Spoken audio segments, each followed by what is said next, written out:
À toutes et à tous, j'espère que vous allez bien. On se retrouve pour le brief du jeudi 5 juin, il est 8h35. Aujourd'hui, on va parler donc des news économiques, du ratio long and short, du funding, open interest, des liquidations. On regardera ce que font les whales en finissant par l'analyse technique de Bitcoin. Mais avant ça, on va regarder donc ce qui s'est passé hier. Hier, on a eu le dump que je prévoyais donc en vidéo. Je suis rentré un peu avant, tout simplement du fait que on avait un setup low time frame au moment où je suis rentré.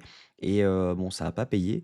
Donc j'avais laissé bien évidemment mon stop loss au même endroit. Je l'ai clôturé ce matin, donc ARR de 0,3, donc c'est vraiment dommage, c'est pas terrible, mais bon ça va, c'est toujours du profit.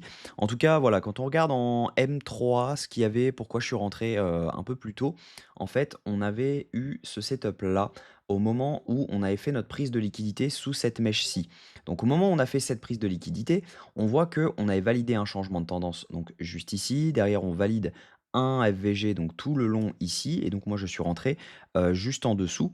Ensuite quand on a redump, j'ai donc DCA une position, j'ai refermé bien sûr quand on est revenu, donc j'étais à 1,5 de risque et du coup ça m'a permis de monter un peu de descendre un petit peu le mon prix d'entrée, et donc j'ai pu clôturer ce matin, donc juste ici, tout simplement du fait qu'il y avait pas mal de longues qui sont ouverts donc tout du long, même en commençant par ici. Donc clairement, c'était intéressant de couper plus tôt.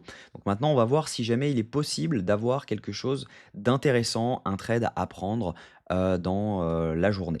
Au niveau crypto bubble, ce qu'on voit, c'est qu'on a du rouge à peu près partout, c'est normal. On a eu un dump sur Bitcoin, mais voilà, les alts ont réagi quand même un peu plus fortement, au dump de Bitcoin. Donc, étant donné que, tout simplement la Bitcoin dominance ne chute pas énormément, on est, clairement sur un dump sur les alts beaucoup plus violent que sur Bitcoin. Donc au niveau news économique aujourd'hui, on a le taux de facilité de dépôt à 14h15 en Europe. Donc on a également la décision de la BCE sur les taux d'intérêt, donc attention, on risque d'avoir pas mal de mouvements. On aura également les inscriptions hebdomadaires au chômage à 14h30. Donc clairement, faites attention, on risque encore d'avoir du mouvement entre 14h et 15h30. Donc on devrait avoir pas mal de mouvements. Au niveau funding open interest, ce qu'on voit, c'est que du coup, on avait du long qui s'est ouvert, donc juste ici, c'est ce que je vous disais. On a donc une hausse de l'open interest avec une hausse des fundings, ce qui veut dire que on a des liquidités à venir chercher plus bas. Maintenant, ce qu'on voit, c'est que la plupart des gens qui sont rentrés ici, logiquement, avaient mis leur stop loss ici et on est venu les fil parfaitement. Donc, on a encore, à mon avis, des stop loss à venir chercher ici. Mais voilà, à mon avis, on en a déjà fil quasiment une grosse partie, hein. On voit que donc on a eu une chute de l'open interest, mais c'est plutôt avec une rehausse des fundings, ce qui veut dire que ce sont logiquement des shorts qui prennent profit plutôt que des longues qui se font sortir. Donc on a encore des longues à venir chercher. Au niveau liquidation, ce qu'on voit, c'est qu'on a un pic de liquidité autour des 104 000 sur les dernières 24 heures, mais on a encore des liquidités à venir chercher au-dessus. Mais voilà, on n'est pas encore haussier sur un setup, donc clairement ça ne sert à rien pour l'instant de longue. On a encore des liquidités à venir chercher en dessous, même si le gros du travail se trouve autour des 107 700 $. Le plan reste le même. Si on vient chercher cette zone, il y aura potentiellement un short à tenter, donc ça sera intéressant.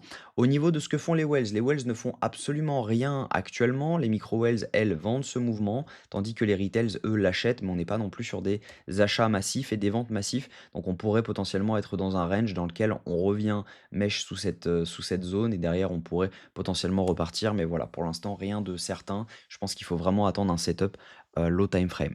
Au niveau Bitcoin, donc ce qu'on voit, c'est que voilà, on fait des bas de plus en plus bas. Donc là, on est en M3, mais on fait des bas de plus en plus bas. Donc en low time frame, on est vraiment baissier. Si jamais on se met en 5 minutes, c'est la même chose. On valide des changements de tendance sur donc des bosses sur des bosses sur des bosses, etc. Si on regarde en 1 heure, on reste haussier, mais voilà, hein, c'est quand même dangereux parce qu'on a validé ce changement de tendance ici. Donc ça veut dire que tout simplement, on est en train de passer baissier. On n'est pas complètement baissier, mais on est en train de le passer. Donc clairement, voilà, on peut très bien continuer notre dump tout simplement là-dessus. On voit qu'on a cette trendline à venir liquider. Donc le plan de base, c'était de rebond ici pour venir chercher cette zone-là, pour ensuite revenir accumuler sur cette trend, pour ensuite venir chercher les 100 000 $.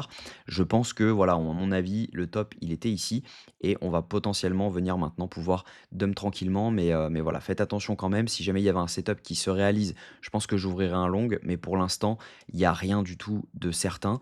Il n'y a pas de short à ouvrir non plus puisque le risque est quand même présent de venir chercher les 107 000, les 107 600 $, voire les 108 000 $, donc dans ce FVG M15.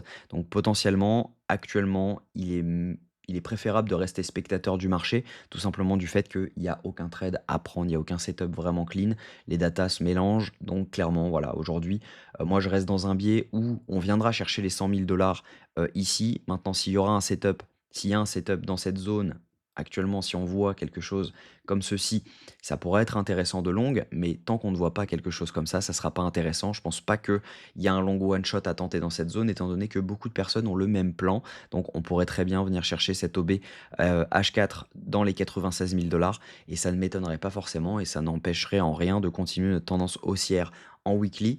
Mais voilà, en daily, on passerait complètement baissier, donc il faudra faire attention à ça.